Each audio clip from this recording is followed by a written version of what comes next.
ஐயா வணக்கங்க ஐயா. வணக்கம். நல்லா இருக்கீங்களா? நல்லா இருக்கு நல்லா இருக்கு. நீங்க எப்படி இருக்கீங்க? சிறப்பா இருக்கேன். ஐயா, கடந்த எபிசோட்ல ஃபுல்லா பாத்தீங்கன்னா, அதாவது பிறப்பின் ரகசியம், இந்த லக்னத்துக்குள்ள இருக்கிற சூட்சமம் என்ன, எதனால இந்த கர்மா வாங்கிட்டு வந்தாங்க, எதனால இவங்க இந்த லக்னத்துல பிறக்கணும் அப்படிங்கிற விஷயத்த வந்து தொடர்ச்சியா பார்த்துட்டு வந்துட்டு இருக்கோம். நம்ம பார்க்கக்கூடிய இறுதியான ஒரு லக்னம் மீன லக்னம். இந்த மீன லக்னக்காரங்க பாத்தீங்கன்னா, இவங்க பிறப்பின் ரகசியம் என்ன அப்படிங்கிறது ஃபுல்லா எபிசோட்ல ஃபுல்லா பார்க்க போறோம். அதுக்கு முன்னாடி இந்த மீன லக்னக்காரங்க அறிவும் அறிவும் இருக்கு, ஆற்றலும் இருக்கு, துணிவும் இருக்கு. ஆனா இருந்தாலும் தோல்வி எதனால வருதுங்கய்யா? நல்ல கேள்வி.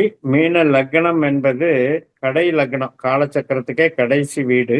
ம். அதனால இவங்க ஆராய்ச்சி மனப்பான்மை கொண்டவர்கள். இந்த உலகம் தோன்றியது எதற்காக, இந்த உலகத்திற்கு நாம என்ன பண்ணணும் அப்படின்ற சிந்தனையிலேயே இருக்கக்கூடிய நபர்கள். அப்படிப்பட்ட நபர்களுக்கு இது ஜலராசின்னு பேரு. 1ஆம் இடம், 5ஆம் இடம், 9ஆம் இடம் நீர் ராசிகள். அது ஆழ்ந்த அமைதியாக, ரொம்ப ஆழ்ந்த அறிவோட பயணிச்சு உலகத்தில் இருக்கிற ஞானங்களை எல்லாம் திரட்டி இவங்க யூஸ் பண்ணக்கூடிய ஒரு புத்திசாலிகள் தான். ஆனா பாருங்க, காலச்சக்கரத்துக்கு இது 12ஆம் வீடு. இந்த 12ஆம் வீடு என்பது ஆராய்ச்சி. எப்பவுமே ஒரு சயின்டிஸ்ட் பாருங்க என்ன பண்ணுவாங்க, அவங்க தன்னுடைய வேலைகளை செய்ய கூட மறந்துடுவாங்க. ம், ம், தனக்கு என்ன வேணும், என்ன சாப்பாடு, என்ன இதுங்கிறது கூட மறந்துடுவாங்க, வேலையில மூழ்கிடுவாங்க. அது மாதிரி அந்த ஆராய்ச்சி மனப்பான்மைக்காக தன்னையே இழக்கிறவங்க தான் மீன இலக்கணக்காரங்க. ம், அப்படிப்பட்ட அமைப்புல இருக்கவங்களுக்கு சனி இவங்களுக்கு சேவையை கொடுக்குது, சர்வீஸ் மைண்டை கொடுக்குது. அதே மாதிரி புதன் திறமையை கொடுக்குது, நாலேஜை கொடுக்குது. இந்த சனியும் புதனும் இவங்களுக்கு ராகுனுடைய நட்சத்திர தொடர்புகள்ல வந்துட்டாலே பிரச்சனையாகும். ம், அதனால அந்த மாதிரி அமைப்புல போய் 8ஆம் இடம், 12ஆம் இடம் இந்த மாதிரி லக்னத்துக்கு உண்டான தொடர்புகள் போய் மாட்டும் போது, இப்ப ஒண்ணுமில்ல, 8ல சனி, 12ல சனி. 8ல சனி உச்சம்னு சொல்லி புகழுவோம். ம், ஆனா அந்த 8ஆம் இடம்ங்கிறது சொந்த பலத்தையே இழந்துடுது. ஏன்னா தான் நின்ற நட்சத்திரத்தின் ஆற்றலை 8ஆம் இடத்தில் ஒரு கிரகம் இழந்து விடுகிறது.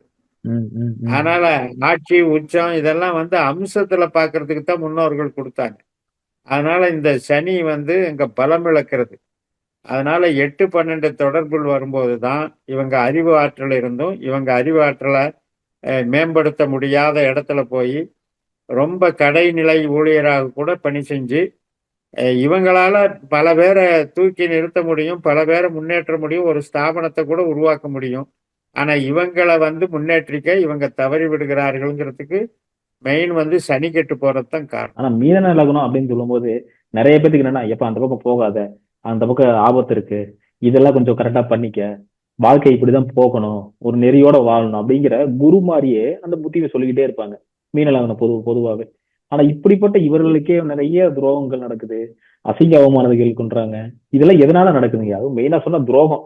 துரோகம் பண்ணும்போது இவங்களை வாழ விடாம தடுக்கக்கூடிய நபர்கள் யாருங்க? சுக்கிரன் மிக மிக எதிரியான கிரகம் இந்த அமைப்புல.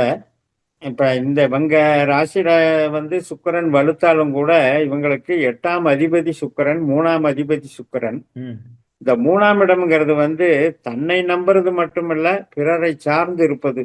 ம், யாரையாவது டிபெண்ட் பண்ணி இருக்கிறது தான் 3ஆம் இடம். அதே ம், மாதிரி 8ஆம் இடம்ங்கிறது நஷ்டமடைகிறது. அப்படிப்பட்ட சுக்கிரனுடைய நட்சத்திரம் தான் இவங்களுக்கு பணம் கொடுக்குது, வேலை கொடுக்குது, தொழில் கொடுக்குது. ஸோ ம், அந்த வகையில இவங்க சுக்கிரன் கெட்டு போச்சு அப்படின்னாலே இவங்களால பாதிப்பு இவங்களுக்கு ஏற்படுகிறது சகஜம். இந்த சுக்கிரன் மறையக்கூடாது. இந்த ஜாதகத்துல சுக்கிரன் மறைந்தது அப்படின்னா, இப்ப பாத்தீங்கன்னா 8ஆம் வீட்டுல சுக்கிரன் ஆட்சின்னு சொல்லுவாங்க.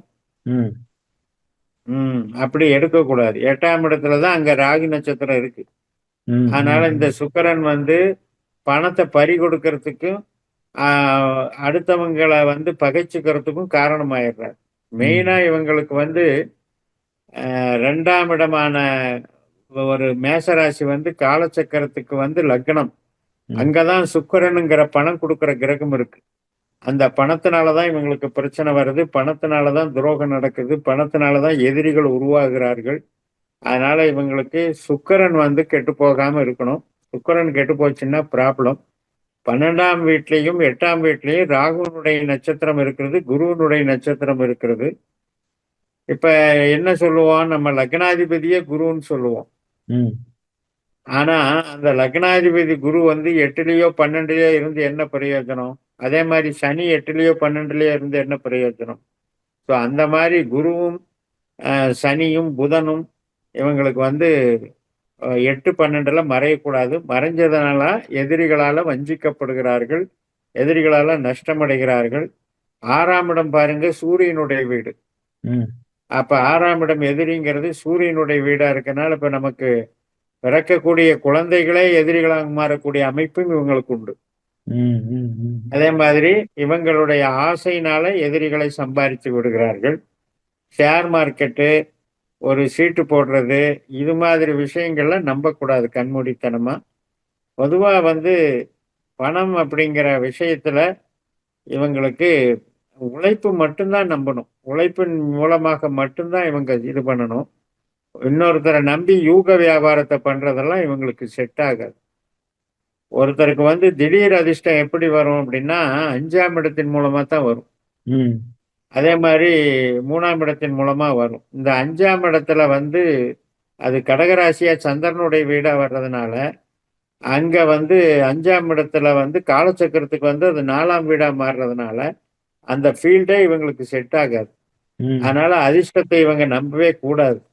அதிர்ஷ்டத்தை நம்பிதான் இவங்களை எதிரிகளை சம்பாதிச்சுக்கிறாங்க. அற்புதமான ஒரு விஷயத்த சொன்னீங்க. அதிர்ஷ்டத்தை நம்பக்கூடாதுன்னு. அற்புதம், அற்புதங்க ஐயா. ஐயா, இந்த மீன லக்னம் பொதுவாவே பாத்தீங்கன்னா, நீங்க சொன்ன மாரி சில விஷயங்கள் ஆசைகள் இருக்கு. எல்லா விஷயமும் இருக்கு. ஆசைகள் வந்து கொஞ்சம் அதிகம் தான்.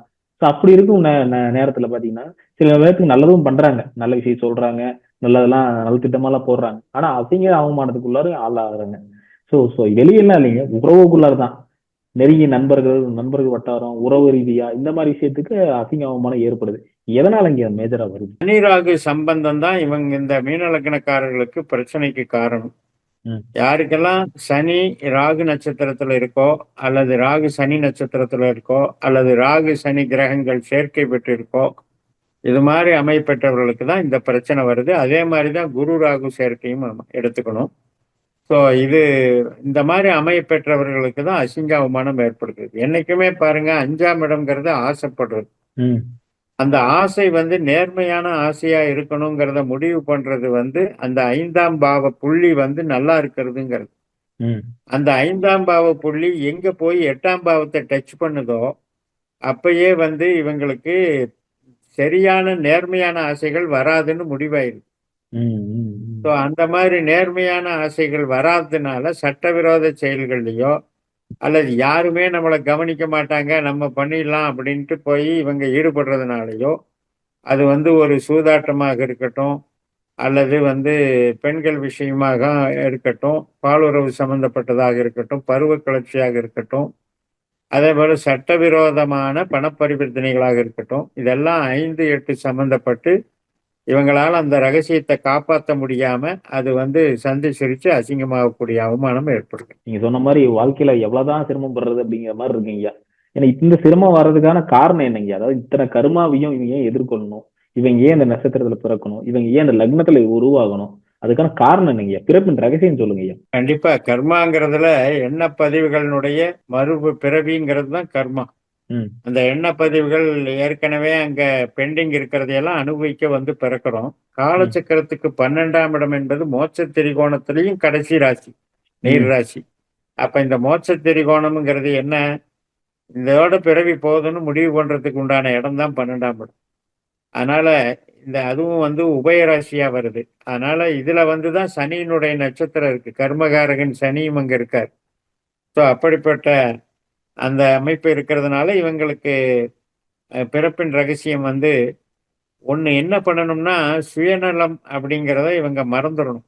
ஆனா இந்த சுயநலம் ஆராய்ச்சி பண்றதெல்லாம் பண்ணுவாங்க.